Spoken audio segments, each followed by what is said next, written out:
ওই ঘটনা তো আপনাদের জানা আছে। তায়েফের ময়দানে যাওয়ার পরে আল্লাহর হাবিব মুহাম্মদুর রাসূলুল্লাহ সাল্লাল্লাহু আলাইহি ওয়াসাল্লামের উপর তারা পাথর নিক্ষেপ করতে লাগলো, যেন পাথরের বৃষ্টি শুরু হয়েছে। আল্লাহর হাবিব ওই মানুষগুলোর দিকে তাকায় রইলেন যাদের ভরসায় আল্লাহর হাবিব তায়েফের মতো শহরে গিয়েছিলেন।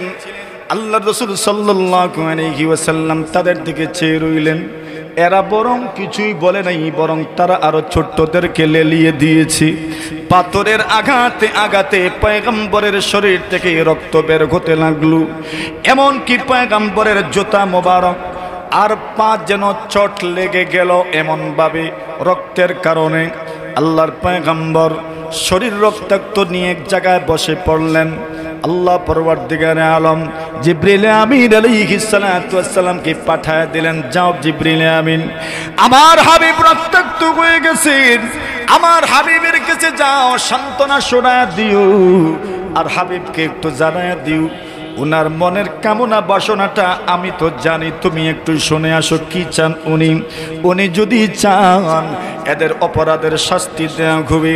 এরা নবীর শরীরে পাথর দিয়ে আঘাত করেছে, শরীর রক্তাক্ত করেছে, আল্লাহ পাক রব্বুল আলামিন ওটা সহ্য করেন নাই। আমার হাবিবের শরীর থেকে রক্ত ঝরবে, আল্লাহ পরওয়ারদিগার আলম বরদাস্ত করবেন না, তা তোমরা জানিওই। নবীজির কাছে জিবরিল আমিন আসলেন আর বললেন, ইয়া রাসূলুল্লাহ, আপনি কি চান? আপনি যদি চান এদেরকে ধ্বংস করে দেওয়া হবে। এই যে দেখেন জিবারুল মালাইকা আমার সাথে আছে, পাহাড়ের ফেরেশতারা আমার সাথে আছেন, এর থেকে বোঝা গেল আল্লাহ পাকের এই পৃথিবীর সব কাজ সুন্দরভাবে সম্পন্ন করার জন্য দায়িত্ব বন্টন করে দিয়েছেন। একদল ফেরেশতাদের কাজ হলো পাহাড়ের সুরক্ষা দেয়া, আর একদল ফেরেশতাদের কাজ হইল মেঘমালা এক জায়গা থেকে আরেক জায়গায় নিয়ে যাওয়া। আপনি যে দেখেন কুলাউড়া টাউনের উপর হঠাৎ করে বাদল চলে এসেছে, দেখা যায় কিছুক্ষণ পরে বাদল আর দেখা যায় না, বাদলি আর দেখা যায় না, মেঘমালা দেখা যায় না, এক জায়গা থেকে আরেক জায়গায় চলে গেল। কে নিয়ে গেল? আল্লাহ পরওয়ারদিগারে আলম বলেন, আমি আল্লাহ কর্তৃক ফেরেশতারা নির্ধারিত আছেন যাদের কাজ হলো এক জায়গা থেকে আরেক জায়গায় মেঘমালাকে নিয়ে যাওয়া। মাঝে মধ্যে যে গর্জন শোনা যায়, আল্লাহ পরওয়ারদিগারে আলম বলেন, ইউসাব্বিহুর রাআদু বিহামদিহি ওয়াল মালাইকাতু মিন খিফাতিহি। আল্লাহ পরওয়ারদিগারে আলম বলেন, আল্লাহর ফেরেশতারা মাঝে মধ্যে আল্লাহ পরওয়ারদিগারে আলমের ভয়ে এবং ওই গর্জনের ভয়ে ফেরেশতারা তাসবিহ পাঠ করেন। ওই গর্জনটা কিসের? কেউ তো বলেন মেঘমালা যখন টক্কর লাগে, আর কেউ তো বলেন সৌতুল মালাইকা, ফেরেশতারা লাঠি দিয়ে যখন মেঘমালাকে হাঁকাইতে থাকেন ওই লাঠির আওয়াজ শোনা যায়। সুবহানাল্লাহ, জোরে বলেন। আমার বন্ধুগণ, যেই কথা বলতেছিলাম, আল্লাহর ফেরেশতাদের জিম্মাদারি আছে, কিছু ফেরেশতারা আমাদের নাকের ডিউটি পালন করেন। এই জন্য দেখবেন কত কিছু গ্লাসে পড়ে যায়, কত কিছু চায়ের কাপে পড়ে যায়, কিন্তু মুখ দিয়ে মানুষ কত কিছু বলে, মুখের ভিতরে তো আর ফুক ঢুকে না। কথা বলেন ঠিক কিনা? কাপের ভিতরে ফুক ঢুকে যায়, কিন্তু ওইটা আমরা রক্ষা করতে পারি না। মুখ এত বড় হা মানুষ করে বসে, কিন্তু ফুক ঢুকে না। যখন রাত্রিবেলা ঘুমানোর সময় কত মানুষ এমন ভাবে হা করে ঘুমায়, ওই সময় তো কত পোকা মাকড় ভিতরে ঢুকে যেতে পারে, কিন্তু ভিতরে ঢুকে না। কেন ঢুকে না? আল্লাহর ফেরেশতারা পাহারাদারিতে থাকেন যেন মুখের ভিতরে কোনো পোকা মাকড় ঢুকতে না পারে। আল্লাহ তাআলা আপনার কান, ওই কানের ভিতরে যদি কোনো পোকামাকড় ঢুকে যায়, তখন তো বের করা কি পরিমাণ কষ্ট। পুরাটা পৃথিবীতে হাজার হাজার লক্ষ লক্ষ কোটি কোটি মানুষ বিচরণ করে, বছর বছর আপনি বাঁচেন, 60 বছর 70 বছর 80 বছর পর্যন্ত আপনি বেঁচে থাকেন। ওই 80 বছরের ভিতরে আপনার কান দিয়ে আল্লাহ তাআলা কোনো কিছুই ঢুকান না। মাঝে মধ্যে যদি কিছু ঢুকে যায়, আল্লাহ কুদরতি ভাবে এখানে সেফটি রেখেছেন। আপনি যখন নাক বন্ধ করে আপনি শ্বাস নিতে থাকবেন, তখন শ্বাসের পাওয়ারে, বাতাসের পাওয়ারে ওই পোকাটা বের হয়ে যায়। কথা বলেন ঠিক কিনা? আপনার কানের ভিতরটা এত গরম, এত গরম, এত গরম, এত গরম, ওই পোকা যদি ঢুকেও যায় আর যদি বের হইতে না পারে কোনো ক্ষতি করতে পারে না। শ্বাস যখন নিবেন ওই গরমের কারণে ওই পোকাটা মারা যায়। সুবহানাল্লাহ, জোরে বলেন। আল্লাহর ফেরেশতারা আপনার কানের জিম্মাদারিও পালন করেন, নাকের জিম্মাদারিও পালন করেন। কত পোকা মাকড় মশা মাছি ঢুকে যেতে পারতো, নাক দিয়ে কোনো কিছু ঢুকাইলে মুখ পর্যন্ত যায়, এমনকি মগজ পর্যন্ত উঠে যাওয়ার সম্ভাবনা আছে।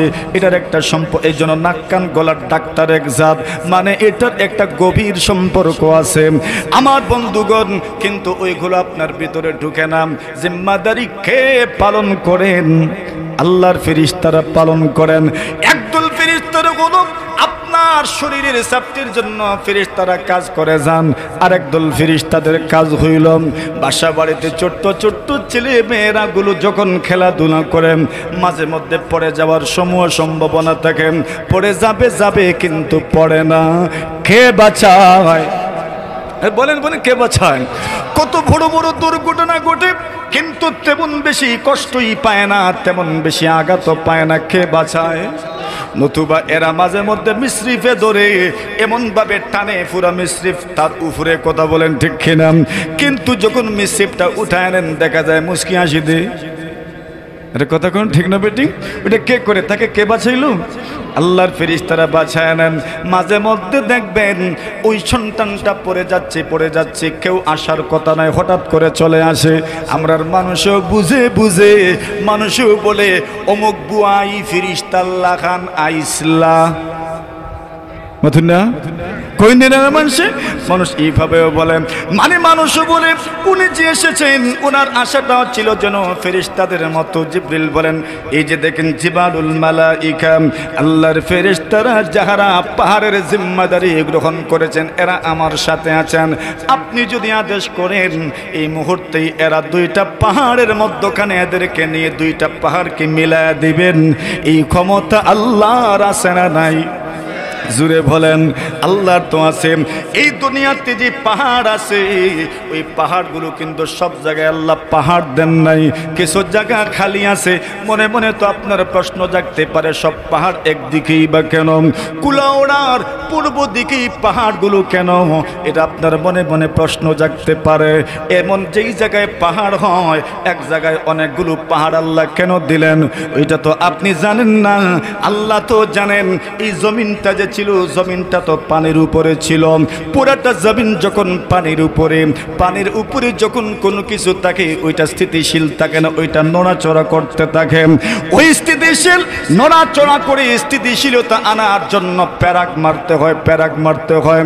নৌকা যদি স্থিতিশীল রাখতে চাও তাহলে দুই দিকে দুইটা কোটা লাগাইতে হয়। ওই কোটার পাশে যখন নৌকা ভিড়াবেন নৌকা আর নড়াচড়া করবে না। শেষমেশ যখন বাড়িতে চলে যায় মাঝি, তখন নৌকা খুঁটি মাইরা বাইন্দা যায় যাতে নৌকা দূরে না যায়। কেন? পানির উপরে স্থিতিশীল থাকতে পারে না কোনো জিনিস। আল্লাহ জমিনটাকে পানির উপরে বানাইলেন, ওই জমিনটারও তো স্থিতিশীলতা দরকার। ওই জমিনের স্থিতিশীলতার জন্য আল্লাহ বলেন, ওয়াল জিবালা আওতাদা, আমি আল্লাহ পরওয়ারদিগারে আলম পাহাড়কে বানাইলাম। কেন বানাইলাম? পাহাড়কে খিল স্বরূপ বানাইলাম, লোহা স্বরূপ বানাইলাম, পাহাড়কে আমি আল্লাহ প্যারাক স্বরূপ বানাইলাম। ওই পাহাড় যখন সৃষ্টি করেছি ওই পাহাড়ের মাধ্যমে পৃথিবী আর নড়াচড়া করে না। জুড়ে বলেন সুবহানাল্লাহ। পাহাড় সৃষ্টি করার কারণে পৃথিবী আর নড়াচড়া করে না। এবার বলেন তো কোন জায়গায় কতটা খিল লাগবে, কোন জায়গায় কতটা লোহা লাগবে, কোন জায়গায় কতটা প্যারাক লাগবে মিস্ত্রি ছাড়া দুনিয়ার আর কেউ জানেনি। জুড়ে বলেন। আমি বলতেছিলাম পয়গম্বর আরবি সাল্লাল্লাহু আলাইহি ওয়াসাল্লাম ঘরের পরিচারিকার সাথে পয়গম্বরের সম্পর্কটা কেমন ছিল। এত কালো মহিলা আল্লাহর বান্দি পয়গম্বরকে জোর করতে পারতেন, নবীজিও মেনে নিতেন। আল্লাহ রাসূল বলতেন আমার মায়ের পরে আরেক মা হচ্ছেন উম্মে আইমান। জোরে বলেন সুবহানাল্লাহ। আমার মায়ের পরে আরেক মা, আমার মা থাকলে যেভাবে আমাকে শাসন করতেন উম্মে আইমানের এই হক আমার উপরে আছে। আমার পরিবারের মধ্য থেকে যার সঙ্গে সবচেয়ে বেশি দিন আমি অতিবাহিত করেছি সেই মহিয়সী নারীর নাম হচ্ছে উম্মে আইমান। নিজের পরিচারিকাদের সঙ্গে পয়গম্বরের এই সম্পর্কটা ছিল। অধীনস্থদের সাথে আল্লাহর পয়গম্বরের ব্যবহার কেমন ছিল? বেলালে হাবশী রাদিয়াল্লাহু তাআলার ঘটনা তো আপনারা জানেনই, আনাস ইবনে মালিকের কথাও তো জানেন। নবীজির সাহাবায়ে কেরাম যারা এই নবীজির খেদমত করেছেন, আনাস বলেন 10 বছর পর্যন্ত পয়গম্বরের খেদমত আমি করেছি, কিন্তু কোনোদিন আমার কোনো কাজের প্রতি রাসূল অসন্তুষ্ট হয়ে যেটা করেছি বলেন নাই কেন করলাম, আর যেটা করি নাই বলেন নাই কেন করলাম না। এটা ছিল পয়গম্বরের ব্যবহার। সুতরাং মালিক পক্ষ যারা আছেন অধীনস্থদের সাথে, কর্মচারী কর্মকর্তার সাথে কেমন ব্যবহার হবে আপনার জন্য আদর্শ হচ্ছেন মহানবী মুহাম্মদুর রাসূলুল্লাহ সাল্লাল্লাহু আলাইহি ওয়াসাল্লাম। মানে যারা উচ্চ পদস্থ আছেন, যারা নিম্ন কর্মকর্তা আছে, এদের সাথে কেমন ব্যবহার হবে। আপনি যদি এই আদর্শটা পয়গম্বরের জীবন থেকে গ্রহণ করতে চান, আছে না নাই? আরে বলেন, জোরে বলেন, আছে না নাই? এটা তো গেল। এইভাবে কিভাবে গ্রহণ করবেন? আল্লাহর পয়গম্বর আরবি সাল্লাল্লাহু আলাইহি ওয়াসাল্লাম শুধু তো এমনই ছিলেন না, আল্লাহর নবী বিশ্ব নবী স্বামীও তো ছিলেন। সুতরাং দুনিয়াতে যত স্বামী আছেন ওই স্বামীদেরকে যদি উত্তম আদর্শ গ্রহণ করতে হয়, আল্লাহর পয়গম্বরের জীবন থেকে উত্তম আদর্শ গ্রহণ করার সুযোগ আছে না নাই? কেন আপনি যেমন স্বামী, আল্লাহর পয়গম্বর তো স্বামী ছিলেন। বুঝে আসতেছে তো আল্লাহর রাসূলের জীবনে কেমনে রয়ে গেল সবার জন্য উত্তম আদর্শ। আপনি স্বামী হিসাবে নবীজির জীবন থেকে আপনি আদর্শ গ্রহণ করতে পারেন। একজন স্বামী তার স্ত্রীর সাথে কেমন আচরণ করবে। আল্লাহর নবীজির স্ত্রী আম্মা জান আয়েশা সিদ্দিকা রাদিয়াল্লাহু তাআলা আনহা বলেন, আল্লাহর নবীজির দাম্পত্য জীবন কেমন ছিল, আল্লাহর নবীর দ্বৈত জীবনটা কেমন ছিল, আল্লাহর পয়গম্বরের পারিবারিক জীবন, বিবাহিত জীবন কেমন ছিল। আম্মা জান আয়েশা সিদ্দিকা বলেন, কানা ইয়াকুনু ফি মাহানাতি আহলিহি তানি খিদমাত আহলিহি। আম্মা জান আয়েশা বলেন, আল্লাহর পয়গম্বর পরিবার পরিজন স্ত্রীদেরকে সহযোগিতা করতেন, এদের কাজে সহযোগিতা করতেন। আর আমাদের অবস্থা হলো রাসূলের জীবন থেকে তো আদর্শ গ্রহণ করেন না। রমজান মাস যখন আসে, ইফতারের আইটেমের বর্ণনা দিতে দিতে শেষ নাই, অর্ডার দিতে দিতে শেষ নাই। নিজে শুধু অর্ডার দিতে জানেন, পরিবার কি একটু সহযোগিতা করবেন এই গরজ আমাদের কারো নাই। জোরে বলেন ঠিক কিনা? অথচ আম্মা জান বলেন, আল্লাহর পয়গম্বর নিজের পরিবার পরিজনকে কাজে সহযোগিতা করতেন। আল্লাহর নবীজি সাধারণ জনগণের সাথে পয়গম্বরের আচরণ কেমন ছিল। সাধারণ জনগণ বলতে এই কথাটা বোঝানোর জন্য আগে তো বলতে হবে সাধারণ জনগণ বলতে তো বোঝা যায় পয়গম্বর রাষ্ট্রনায়ক ছিলেন।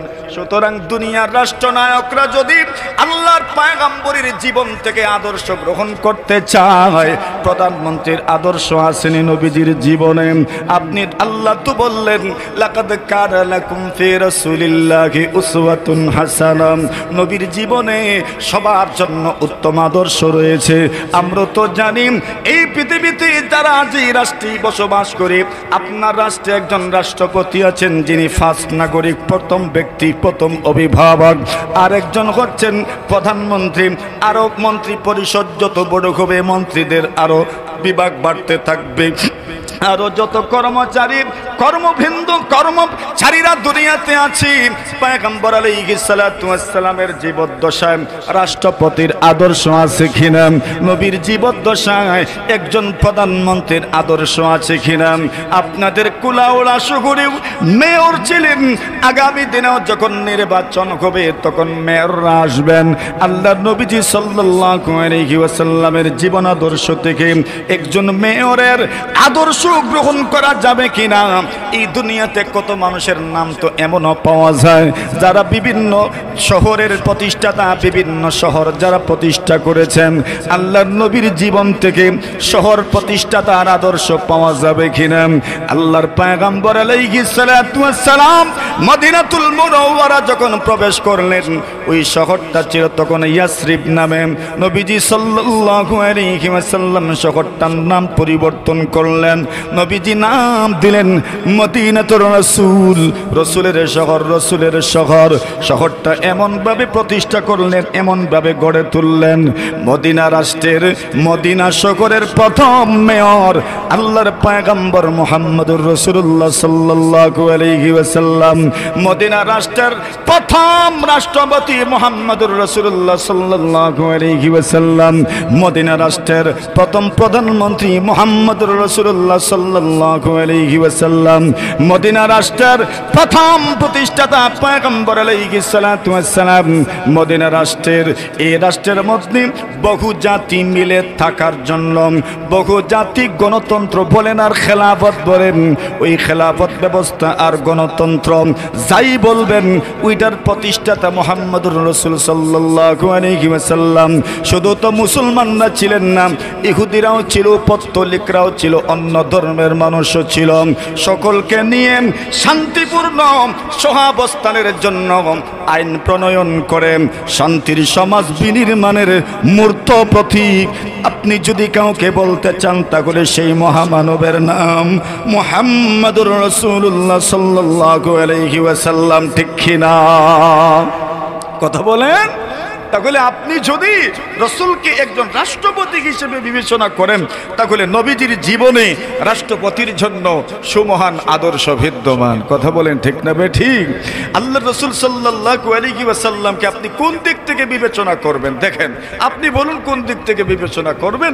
যে দিক থেকে এই রাসূলকে আপনি বিবেচনা করতে চাইবেন সর্বদিক থেকে পয়গম্বরের জীবনে আদর্শ রয়ে গেছে। কথা বলেন ঠিক না? আপনি একজন বিচারক হিসেবে রাসূলকে, আচ্ছা আগে তো গেল সালিশ, কি সালিশ? সালিশ মানে তো আপনার বিচার, এরা মানলে মানতেও পারে, না মানলে নাও মানতে পারে, কিন্তু বিচারক যখন হয়ে যাবেন না মানলেই কিন্তু প্রশাসন প্রস্তুত। আরে জোরে কই, না মানলেই কি প্রশাসন প্রস্তুত। পয়গম্বর আলাইহিস সালাতু ওয়াস সালামের জীবন ব্যবস্থা আপনি দেখুন। একজন বিচারক হিসেবে যদি রাসূলের জীবন থেকে আপনি আদর্শ গ্রহণ করতে চান, রাসূলের জীবনে আদর্শ আছে না নাই? কথা বলেন। আপনি বিচার ব্যবস্থা, যেই রাষ্ট্রের বিচার ব্যবস্থা ভঙ্গুর হয়ে যায় সেই রাষ্ট্রের অবকাঠামোগত দিক থেকে কোনো উন্নতি সাধন করা যায় না। ঠিক কিনা? যেই রাষ্ট্রের বিচার ব্যবস্থা দুর্নীতিগ্রস্ত হয়ে যায় সেই রাষ্ট্রের উন্নতির কল্পনাও করা যায় না। ঠিক কিনা?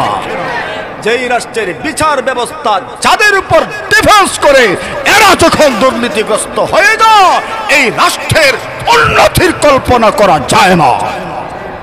কথা বলে বুঝেন কি বলছি আমি?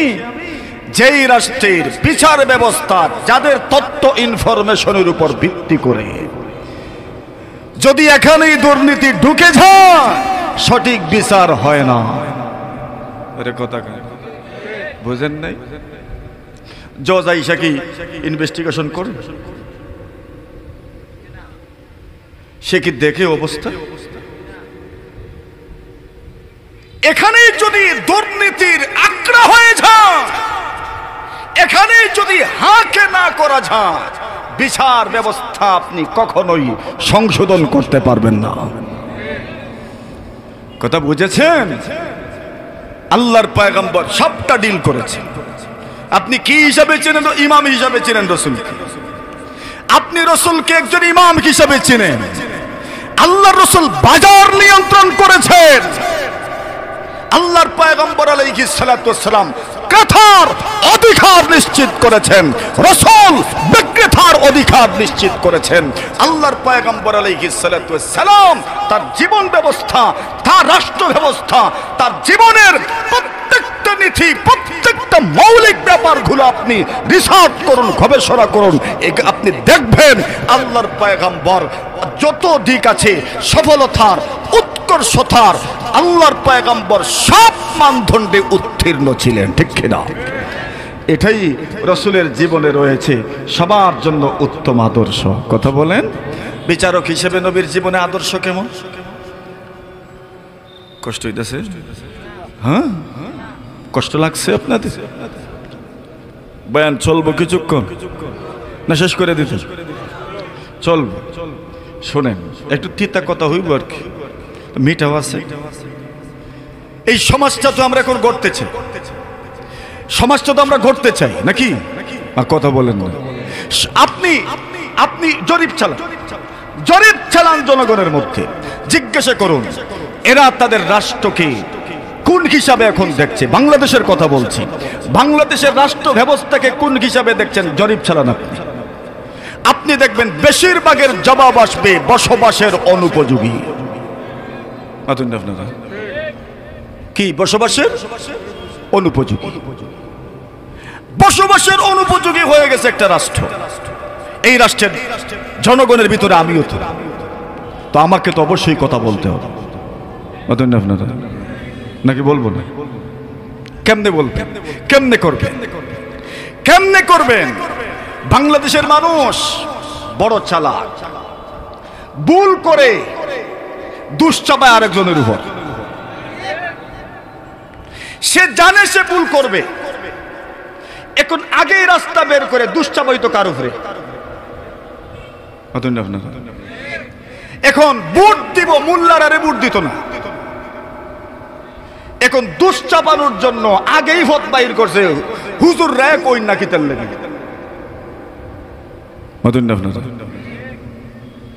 এটা দোষ চাপাইতো কার উপরে? হুজুরের উপরে। আপনারা একই শুন না, ওই আগেই ভোট বাইর করে রাখছে। হাফিজ হুজুর রহমতুল্লাহ আলাইহির জমানায় সবাই তো এক ছিলেন, ভোট দিছিলেন। তো এক হওয়ার পরেও কি করেছেন দেখা গেছে তো। অভার চালাক বাংলার জনগণ। এজন্য আল্লাহ তাআলার এত বিচার আছে, অন্য দেশের মানুষ এত বুদ্ধি নাই। তো বুদ্ধি আল্লাহ আমরা বেশি দিছেন, এর লাগি ধন সম্পদ কম দিছেন। অন্য দেশের মানুষের বুদ্ধি কম, ধন সম্পদ ব্যালেন্স থাকতেই বুঝু। আল্লাহর বিচার আছে না? ওই চালাকি বেশি, ধন সম্পদ কম। একটা কম নেও, চালাকি বেশি পাইছো তো। আর এদের চালাকি কম, তোমরা ধন সম্পদ লইয়া যাও। এর লাগি যত সরল সহজ জীবন যাপন করবেন, যত বেশি অন্যকে সেভ করার চিন্তা করবেন, অন্যকে দোষারোপ করার, অন্যকে দোষী সাব্যস্ত করার মন মানসিকতার থেকে যত বেরিয়ে আসবেন।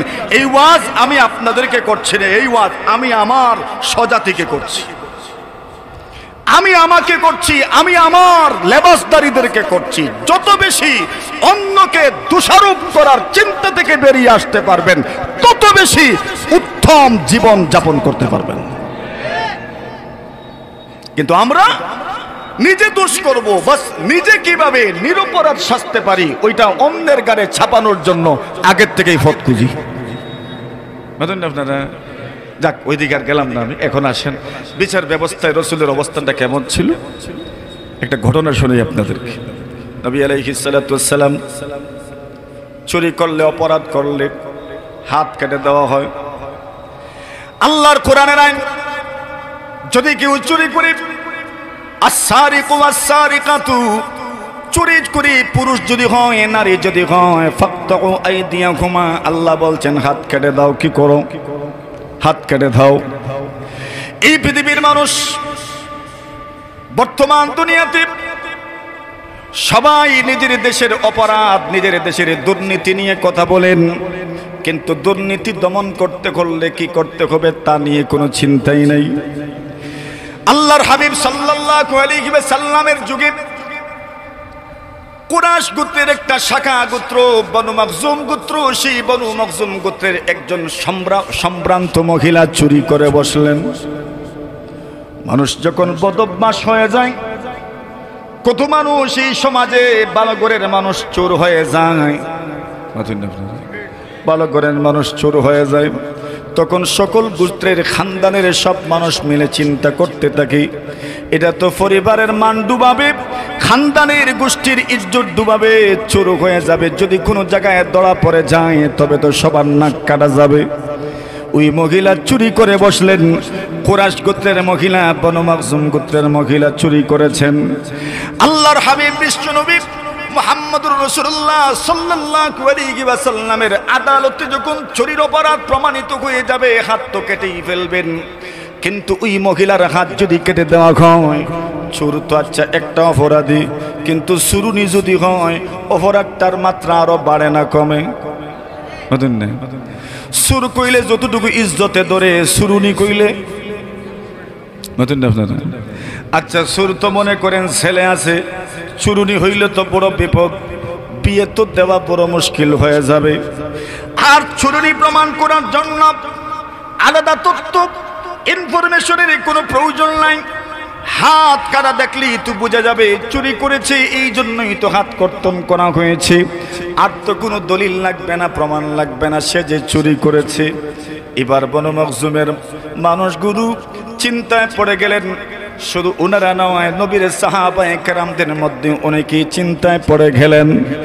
একটা সম্ভ্রান্ত খানদান, উঁচু খানদান, বড় মানুষ, এই খানদানের মহিলার যদি চুরির অপরাধে হাত কর্তন করে দেওয়া হয় তবে তো এই খানদানের নাম দাম সুনাম সুখ্যাতি এর উপর কালিমা লেপন করা হয়ে গেল। এবার সকলেই চিন্তা করল, নবীজি তো পাওয়ারফুল, আল্লাহর পয়গম্বর আলাইহিস সালাতু ওয়াস সালাম পাওয়ার হাউস, ওনার কাছে তো সব ক্ষমতা আছে, উনি চাইলেই তো শাস্তি প্রয়োগ করতে পারেন। উনি যদি একটু চিন্তা করেন আর একটু যদি বিবেচনা করেন, উনি তো চাইলে শাস্তি রহিত করে দিতে পারেন। এই জন্য চলো পয়গম্বরের কাছে রিকোয়েস্ট করি, পয়গম্বরকে গিয়ে অনুরোধ করি, রসুল যেন তার হাত কাটার শাস্তিটা রহিত করে দেন। আল্লাহর রসুল যেন স্থগিত করে দেন, যেন তার হাত কর্তন করা না হয়। কিন্তু চিন্তায় পড়ে গেলেন, এমন সুপারিশ করবে কি চুরি করলে হাত কেটে দেওয়া ইসলামের দণ্ডবিধির অন্তর্ভুক্ত। ইসলামের দণ্ডবিধির ব্যাপারে নিয়ম আছে, যদি কোনো মানুষকে কেউ হত্যা করে তাহলে ওই আদালতে যদি মামলা হয় আর হত্যা যাকে করা হয়েছে এমন কোনো দুর্ঘটনা আল্লাহ আমাদের জীবনে না ঘটাক, সবাই বলেন আমিন। কিন্তু যদি কোনো দুর্ঘটনা ঘটে যায় তাহলে আদালত যদি মামলা গ্রহণ করে, মামলা গ্রহণ করার পরে এইবার আদালতকে রায় দিবে, হয়তো ফাঁসির রায় দিবে আর না হয় রক্তপণের রায় দিবে। রক্তপণ আদায় করতে হবে। যদি ফাঁসির রায় দেয় আর রক্তপণ আদায় করার রায় দেয়, দুটোটাই তো হত্যাকারীদের জন্য অনেক বড় একটা শাস্তি। কিন্তু বলা হয়েছে যদি শাস্তির অপরাধের বিচারের ক্ষেত্রে যদি হত্যা যাকে করা হয়েছে তার পরিবার পরিজন, তার নিকটাত্মীয়, যাদেরকে আমরা ফরাইজদার বলি, ওয়ারিশ বলি, এরা যদি বলে আমরা ফাঁসির এই আদেশটা আমরা হত্যার বদলে হত্যা চাই না, বরং তাকে আমরা এই ব্যাপারে মাফ করে দিলাম, আপনি রক্তপণের ওই আইন প্রয়োগ করে এই অপরাধের শাস্তি হিসাবে রক্তপণকে আপনি সাব্যস্ত করে নেন, সুপারিশ করতে পারে। কিন্তু হুদুদের ব্যাপারে, ইসলামের দণ্ডবিধির ব্যাপারে কোনো সুপারিশ চলে না। এমনকি যদি কেউ চুরি করে, যার সম্পদ চুরি করেছে, সেও যদি এসে বলে আমি ওই চুরিকে মাফ করে দিলাম, হাত কাটার শাস্তিটা স্থগিত করে দেন, ইসলাম বলে তোমার সুপারিশও গ্রহণ করা হবে না। কেন? ইসলামের দণ্ডবিধি আইনের শাসন প্রতিষ্ঠার জন্য এখানে কারো সুপারিশ গ্রহণ করা হয় না। আমাদের সমাজ ব্যবস্থায় অনেক অপরাধের শাস্তি শুধু এক ফোনে আর এক দেখাতেই শেষ হয়ে যায়। জোরে বলেন ঠিক কিনা? আমার ভাইরা, আল্লাহর পয়গম্বর আলাইহিস সালাতু ওয়াস সালামকে কে সুপারিশ করতে আসবে? আল্লাহর পয়গম্বর আলাইহিস সালাতু ওয়াস সালামের কাছে এত গুরুত্বপূর্ণ ব্যাপারে সুপারিশ করার মতো সাহস কার আছে? আল্লাহর হাবিবের সাহাবায়ে কেরাম পরামর্শ করলেন, লা ইয়াজতারিউ আলাইহি ইল্লা উসামা ইবনে যায়েদ। বুখারী শরীফের বর্ণনা, আল্লাহর আল্লাহর হাবিবের সাহাবায়ে কেরাম বলেন একমাত্র উসামা ইবনে যায়েদ আল্লাহর নবীজির কাছে গিয়ে সুপারিশ করতে পারে। তারই এমন সাহস আছে কেন উসামা ইবনে যায়েদকে রাসূল মহব্বত করেন, ভালোবাসেন। আল্লাহর পয়গম্বর উসামা ইবনে যায়েদকে বড় মহব্বত করতেন। নবীজির পালক পুত্র যাকে বলা হয় যায়েদ, ওই যায়েদকে মহব্বত করতেন। যায়েদের ছেলে উসামাকে মহব্বত করতেন। এই জন্য ওনাদের লকব ছিল হিব্বু রাসূলিল্লাহ সাল্লাল্লাহু আলাইহি ওয়াসাল্লাম। উসামা ইবনে যায়েদের কাছে গেলেন, উসামা তুমি যদি পয়গম্বরের কাছে সুপারিশ করো আমাদের মনে হয় রাসূল সুপারিশ কবুল করে নেবেন। উসামা ইবনে যায়েদ আগ পিছ কোনো কিছুই চিন্তা করলেন না, আল্লাহর নবীজির কাছে গিয়ে সুপারিশ করে বসলেন। নবী গো, আপনি যদি একটু চেষ্টা করেন, একটু যদি চান, আপনার যদি সম্মতি হয়, তবে বনু মখজুমের ওই মহিলার চুরির অপরাধে হাত কাটার শাস্তির ব্যাপারে স্থগিতাদেশ এসে যাবে। রাসূল আপনি একটু চেষ্টা, আপনি একটু সম্মতি দেন যেন তার হাত কর্তন না করা হয়। আল্লাহর রাসূল যখন এই কথাটা শুনেছেন, পয়গম্বর আলাইহিস সালাতু ওয়াস সালাম রাগান্বিত হয়ে গেলেন।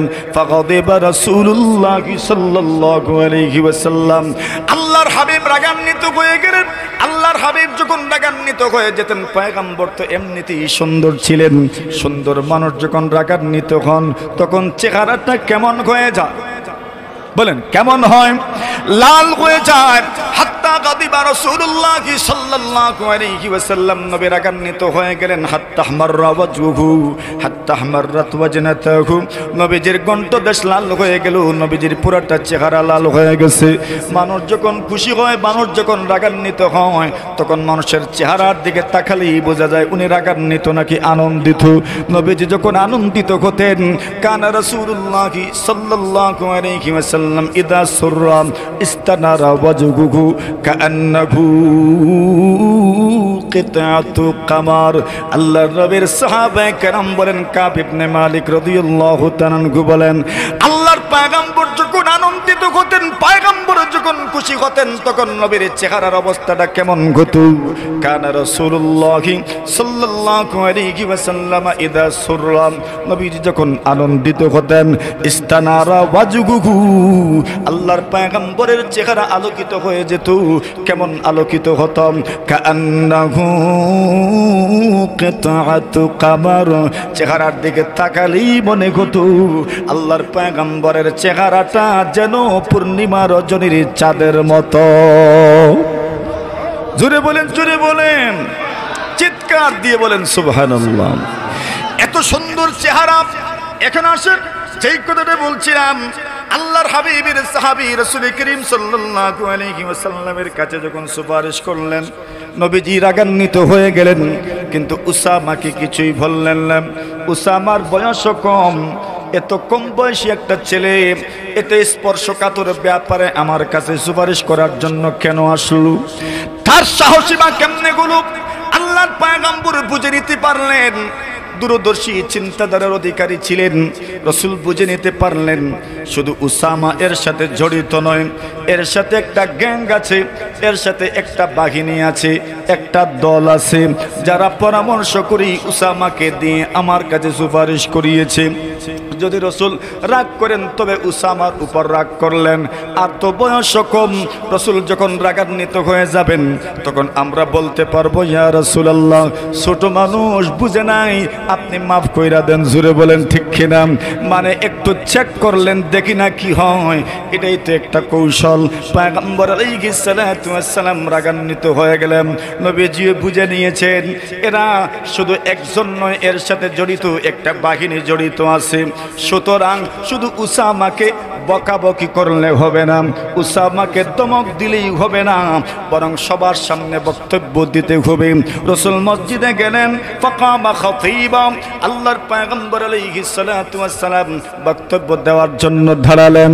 ফাহামিদাল্লাহ ওয়া আসনা আলাইহি, নবী যখন বক্তব্য দিতেন তখন আল্লাহর প্রশংসা দিয়ে বক্তব্য শুরু করতেন।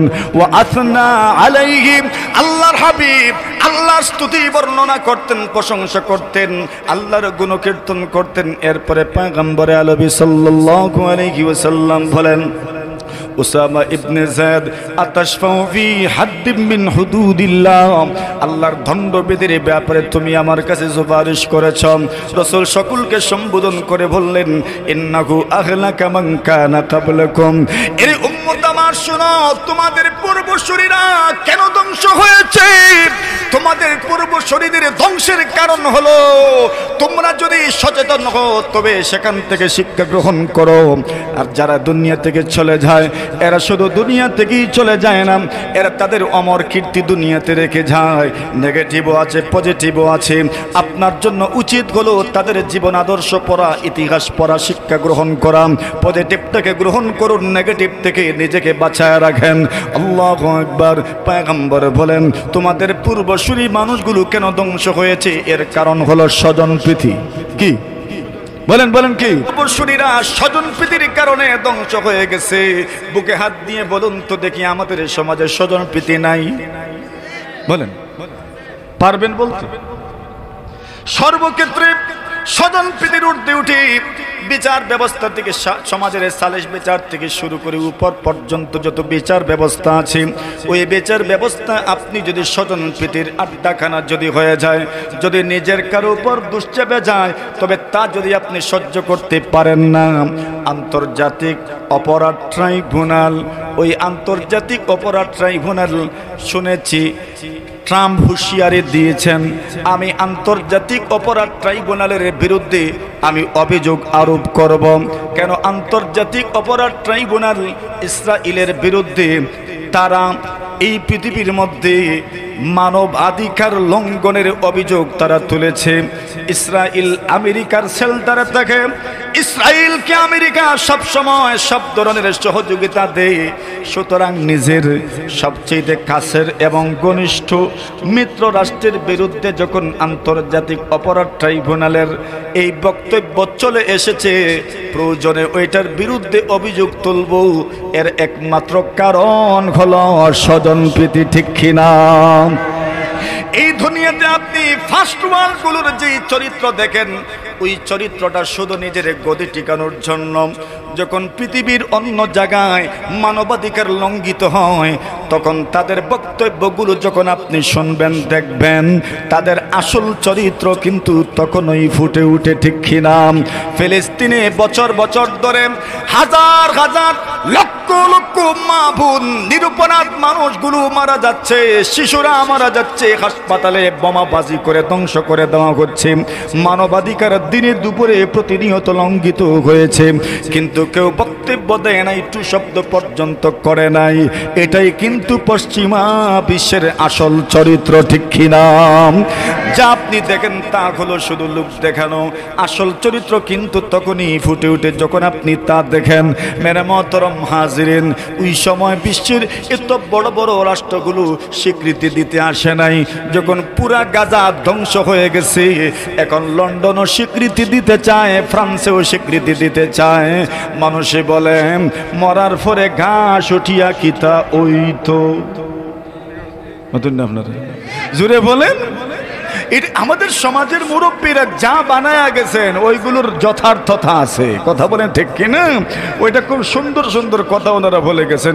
এখন পুরোটা গাজা একটা ধ্বংস উপত্যকায় পরিণত হয়ে গেছে। এখন আর স্বীকৃতি দিয়ে কি লাভ? ফিলিস্তিন রাষ্ট্রকে এখন স্বীকৃতি দিয়ে কি লাভ? মিয়া সাহেবরা, তা কি আমাদের বুঝে আসে না? যেন এরা আন্তর্জাতিক অপরাধ ট্রাইব্যুনালে মানবাধিকার লঙ্ঘনের সহযোগী হওয়ার অপরাধে যেন দণ্ডিত না হতে পারে, এই জন্যই এই নাটক, কথা বলেন ঠিক কিনা? বিশ্ব রাজনীতি বুঝেন তো? ওইটাই আর কোনো কারণ নয়, আর কোনো কারণ নয়। মেরে মুহতারাম হাজিরিন, আল্লাহর পয়গম্বর আলাইহিস সালাতু ওয়াস সালাম সকলকে সম্বোধন করে বলেন, ইন্নাহু আহলাকা মান কানা ক্বাবলাকুম। নবীজি সাল্লাল্লাহু আলাইহি ওয়াসাল্লাম এদেরকে সম্বোধন করে বলেন, তোমাদের পূর্বসূরীরা ধ্বংস হয়েছে কারণগুলো। খুব সুন্দর কথা রাসূল বলেছেন, মনোযোগ দিয়ে শুনেন। রাসূল, কষ্ট হইতাছে? হ্যাঁ, রাসূল বলেন, ইযা সারাকা ফীহিমুশ শারীফু তারকুহু وإذا سرق فيهم الضعيف أقاموا عليه الحد আল্লাহর পয়গম্বর বলেন ইহুদিরা কেন ধ্বংস হয়েছে, খ্রিস্টানরা কেন ধ্বংস হয়েছে, তোমরাও কেন ধ্বংস হবে? এরা যেই পথে চলে, এরা যেই পথের পথিক হয়, তোমরাও যদি সেই পথের পথিক হয়ে যাও, এরা যেরকম ধ্বংসপ্রাপ্ত হয়েছে তোমরাও ধ্বংসপ্রাপ্ত হয়ে যাবে। এরা কেনই বা ধ্বংসপ্রাপ্ত হলো? আল্লাহর পয়গম্বর বিশ্বনবী মহানবী সাল্লাল্লাহু আলাইহি ওয়াসাল্লাম বলেন এদের এই নেচার ছিল ইদা সালাকা ফীহিমুশ শরীফু তারাকুহু। সম্ভ্রান্ত পরিবারের কেউ যদি চুরি করত, সরকার দলের কেউ যদি চুরি করত, তবে তাকে ছেড়ে দেওয়া হতো। ওয়া ইদা সারাকা ফীহিমুদ দাঈফু, আর নিম্ন বংশের অথবা সমাজে যার পিছনে কথা বলার মতো কেউ নাই, যার পিছনে আন্দোলন করার মতো কেউ নাই, যার পিছনে সংগ্রাম করার মতো কেউ নাই, ওই ব্যক্তি যখন চুরি করত বা ছোট অপরাধ করত তখন তাকে বড় শাস্তি দেওয়া হতো। এটা ছিল সেই সমাজের চিত্র। তারা তাদের খানদানি মানুষ, সম্মানী মানুষ যারা পাওয়ারফুল ছিল এদেরকে ছেড়ে দিত, আর নিরপরাধ সমাজের যারা নিম্ন পর্যায়ের ছিল, যাদের শক্তি সামর্থ্য তেমন ছিল না, এদের ছোট অপরাধে বড় শাস্তি দেওয়া হতো। এই অবস্থা বর্তমান দুনিয়াতে বিশেষ করে বাংলাদেশের প্রেক্ষাপটেও আছে না নাই? জোরে বলেন। এটার নামই তো স্বজনপ্রীতি। ওই স্বজনপ্রীতি শব্দটা সালিশের ক্ষেত্রে রয়ে গেছে, আর দলপ্রীতি শব্দ এসেছে প্রশাসনের ক্ষেত্রে, ঠিক কিনা? যদি দুনিয়াতে এমন অবস্থা দেখি, যদি আপনার সমাজে এমন অবস্থা বিরাজ করে, তবে আপনি সুশাসন কেমনে পাবেন?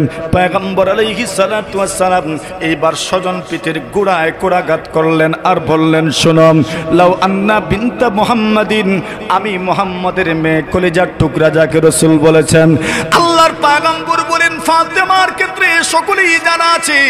মা ফাতেমা বলেন মানে এত মহব্বত করি আমরা, পয়গম্বর কি পরিমাণ মহব্বত করতেন। ফাতেমা তো জাহরা রাদিয়াল্লাহু তাআলা আনহা, নবীজি সাল্লাল্লাহু আলাইহি ওয়াসাল্লামের যখন ইন্তেকালের সময় গনিয়ে আসলো, পয়গম্বর যখন রোগাক্রান্ত হয়ে পড়লেন, মরজুল ওয়াফাত যখন চলছে, পয়গম্বরের মানে জীবনের শেষ মুহূর্তে যখন রোগাক্রান্ত হলেন, ওই রোগকে বলা হয় মৃত্যুর রোগ। এই দুনিয়াতে সব মানুষকে আল্লাহ পাক মৃত্যুর আগে হয়তোবা রোগ দেন, আর না হয় কোনো দুর্ঘটনা ঘটায়া দুনিয়া থেকে বিদায় দেন। কেন এমন করেন? যাতে করে দুনিয়ার কোনো মানুষ আল্লাহর ফেরেশতা আজরাইলকে দোষারোপ করে না। জোরে বলেন ঠিক কিনা? বলে না যেন আজরাইল জোর কইরা জান লইয়া গেছেন গিয়াইয়া, এটা যেন কয় না। ওই অসুস্থ হয় আর মানুষ বলে অসুস্থ থাকতে থাকতে মারা গেছেন, অ্যাক্সিডেন্ট হয় বলে অ্যাক্সিডেন্টে মারা গেছেন, অন্য কোনো দুর্ঘটনা হয় বলে দুর্ঘটনায় মারা গেছেন। মানে কেউ যেন আজরাইল জান নিয়ে গেছেন এই কথা যেন এত সহজে বলে না। নতুবা মানুষ তো আজরাইলের জন্য দোয়া জীবনেই করতো না। জোরে বলেন ঠিক কিনা? কেন যে প্রিয়জনের জান নিয়ে যায় তার জন্য আবার কিসের দোয়া? কথা বলেন ঠিক কিনা? আল্লাহ পাক এমন, এটা একটা কারণ। আর একটা কারণ হলো মৃত্যুর আগে আল্লাহ পাক রোগ দেন। কেন রোগ দেন? আল্লাহ তাআলা কিছু মানুষ দুনিয়াতে এমন আছেন জান্নাতের মধ্যে তার জন্য একটা স্থান আল্লাহ পাক নির্ধারিত করে রেখেছেন, কিন্তু ওই ব্যক্তির জীবনে যে আমল ওই স্থান পর্যন্ত পৌঁছতে পারে না। আল্লাহ পাক তার মৃত্যুর আগে এমন রোগ দেন, ওই রোগে বছর পর্যন্ত 2 বছর 3 বছর পর্যন্ত বিছানায় ঘোরাঘুরি করে আল্লাহ তাআলা প্রতিনিয়ত তার কষ্টের কারণে তার গুনাহ মাফ করেন। গুনাহ যখন থাকে না আল্লাহ পাক তার মর্যাদা বৃদ্ধি করেন। গুনাহ মাফ হয়ে যাওয়ার পরে মর্যাদা বৃদ্ধি হইতে হইতে ওই স্থানের উপযোগী যখন হয়ে যায়, মহান আল্লাহ পাক ওই মানুষটাকে এই দুনিয়া থেকে বিদায় করে দেন। সুবহানাল্লাহ। আল্লাহ পাক আরেক কারণে রোগ দিয়ে থাকেন। এই জন্য পয়গম্বর আলাইহিস সালাতু ওয়াস সালাম বলেছেন, হঠাৎ মউত থেকে আল্লাহর কাছে ফানা চাও, আল্লাহর কাছে আশ্রয় চাও। আল্লাহ আমাদেরকে হঠাৎ আপনি মৃত্যু দিয়েন না। হঠাৎ যদি মৃত্যু হয়ে যান, অনেক মানুষ মনে মনে ভাবে হঠাৎ যদি মৃত্যু হয়ে যায় সাকরাতের আযাব আর হইল না, নানা বিষয় এমন নয়। সাকরাতের আযাব যেমন একদিন 2 দিন 3 দিন সাকরাতে থাকলে যেমন আযাব হয়, 1 মিনিটের ভিতরে যদি জান চলে যায় এরকম আযাবই দেওয়া হয়। সাকরাতের আযাব থেকে আল্লাহ পরবর্তীকারে আলম কাউকে এমন ভাবে নিরাপদ রাখেন নাই, হয়তো একটু কমে আর না হয় পুরাটাই দেওয়া হয়, বাস এতটুকু। আল্লাহর রাসূল সাল্লাল্লাহু আলাইহি ওয়াসাল্লাম বলেন, এই জন্য তোমরা হঠাৎ মওত থেকে আল্লাহর কাছে আশ্রয় চাইবা, ফানা চাইবা। মানুষ যখন বিছানায় ঘুরে করে অসুস্থ হয়ে যায়, যখন বুঝে নিতে পারে জীবনের শেষ সময়ে পৌঁছে গিয়েছি, ওই ব্যক্তি তখন পরিবার পরিজনের কাছেও ক্ষমা চায়, বন্ধু বান্ধবের কাছেও ক্ষমা চায়। আল্লাহর বান্দা তার জীবনের যত গুছালো বিষয় আছে সবগুলোকে গুছায় দিতে পারে, ওসিয়ত করে যেতে পারে। হিসাব নিকাশ যদি বেঁচে থাকে, বাকি থাকে হিসাব নিকাশটাও সম্পন্ন করতে পারে। আল্লাহর বান্দা বুঝে নে এই দুনিয়াতে বেশি দিন আমার আর নাই, এই জন্য মাফ চাওয়াও তার জন্য সহজ। এই জন্য রাসূল বলেন, এই দুনিয়াতে কেউ যদি অসুস্থ হয়ে মারা যায়, তুমি তার কাছে যাইবা, তাকে তুমি বলবা লা বাসা তাহুরুন ইনশাআল্লাহ। তুমি তার কাছে যাবে আর বলবে তাহুরুন ইনশাআল্লাহ, মানে হলো চিন্তা করিস না, চিন্তা করিস না, আল্লাহ তাআলা তোর এই রোগের মাধ্যমে আল্লাহ তোমাকে পবিত্র করবেন, গুনাহ থেকে আল্লাহ তোমাকে পবিত্র করবেন। সুবহানাল্লাহ। ওই কথাটা যখন বলবেন তার মনটা চাঙ্গা হয়ে যাবে। আমরা তো রোগীর কাছে গিয়ে রোগ সম্পর্কে এমনভাবে তথ্য তালাশ নেওয়া শুরু করি, ডাক্তারেও এমনভাবে জিজ্ঞাসা করে না, জুড়ে বলেন ঠিক কিনা? রোগের কাছে যাওয়ার পরে এমনভাবে তার অতীত যেন তার স্মৃতিপটে ভেসে উঠে, এমন কোনো কথা বলতে নাই, বরং তাকে সাহস দেওয়া, চিন্তা করিস না সুস্থ হয়ে যাবে, চিন্তা করিস না সুস্থ হয়ে যাবে, চিন্তা করিস না আল্লাহ পবিত্র করবেন, মানে সুস্থ করে দিবেন। সুস্থ যদি হও না, তবে তোমার রোগের কারণে প্রতিদিন তোমার গুনাহ মাফ হবে।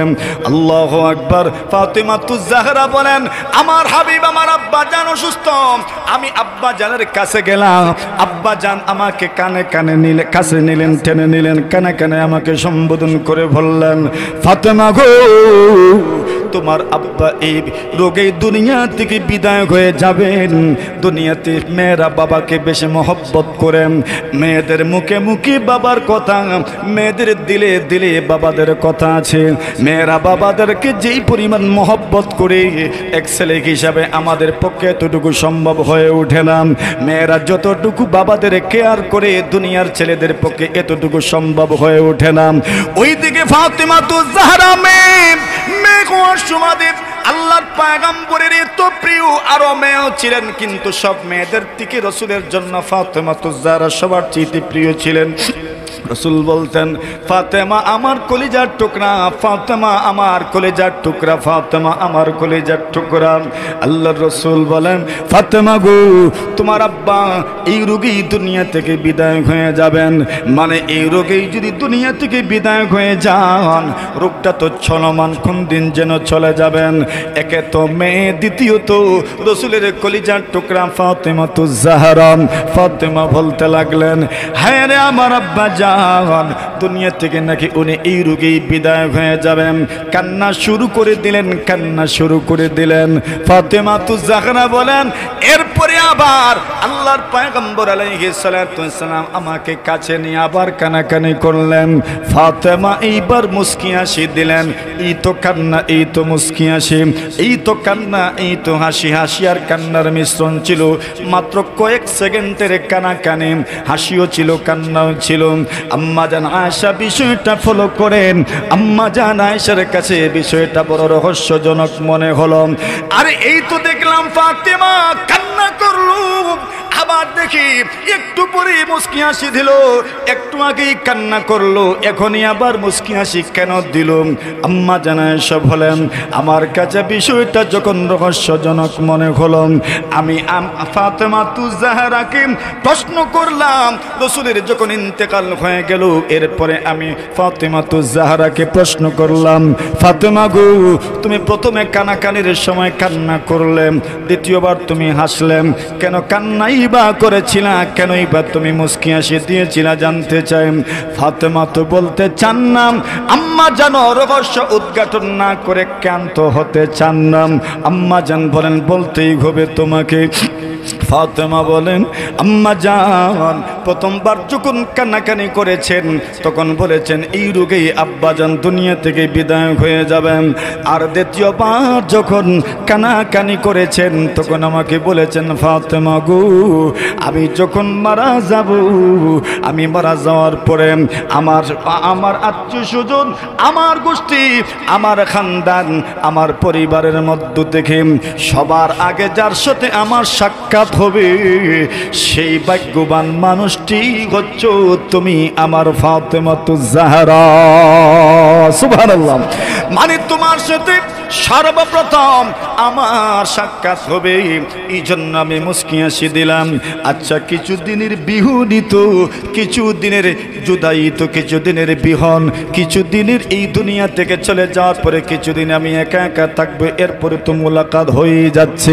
ফাতেমাতুজ জাহরা এত প্রিয় নবীজির, আল্লাহর রাসূল সাল্লাল্লাহু আলাইহি ওয়াসাল্লাম এইবার সাহাবীদেরকে সম্বোধন করে বলেন লাউ আন্না ফাতেমাতা বিনতা মুহাম্মাদিন সারাকাত।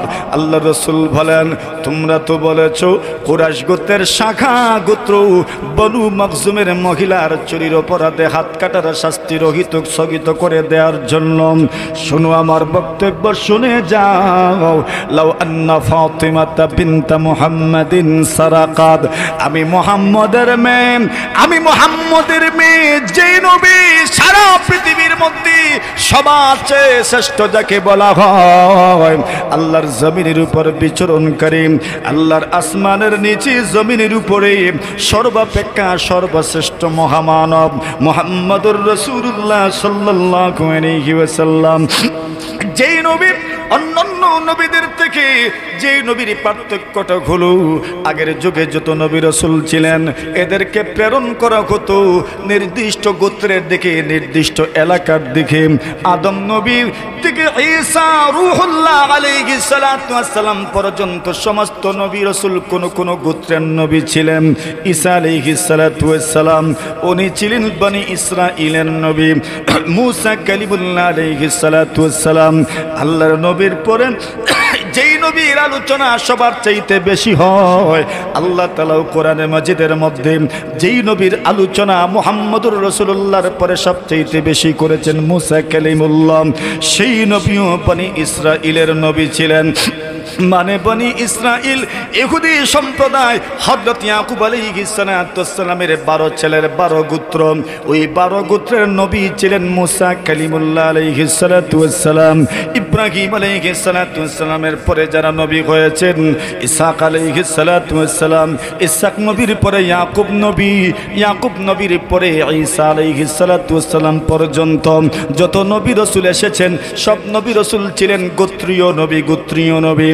এমন হয়েছে একই যুগে একই সময়ে আল্লাহ পরওয়ারদিগারে আলম পৃথিবীর কয়েক জায়গায় কয়েকজন নবী রাসূল প্রেরণ করেছেন। আবার এমনও হয়েছে আল্লাহ পাক একই এলাকায় কয়েকজন নবী রাসূল প্রেরণ করেছেন। সূরা ইয়াসিনের মধ্যে আল্লাহ পরওয়ারদিগারে আলম বলেন ওয়াদরিব লাকুম মাসালান আসহাবাল কারিয়া ইয জাআহাল মুরসালুন। আল্লাহ বলেন ওগো নবীজি মক্কাবাসীর সামনে আপনি আসহাবুল কারিয়া ওই গ্রামওয়ালার কথা তুলে ধরেন, গ্রামওয়ালার উপমা, গ্রামওয়ালার তুলনা তাদের সামনে তুলে ধরেন। ইয জাআহাল মুরসালুন, যে গ্রামওয়ালার কাছে একজন নয়, দুইজন নয়, তিনজন পর্যন্ত নবী আল্লাহ প্রেরণ করেছেন।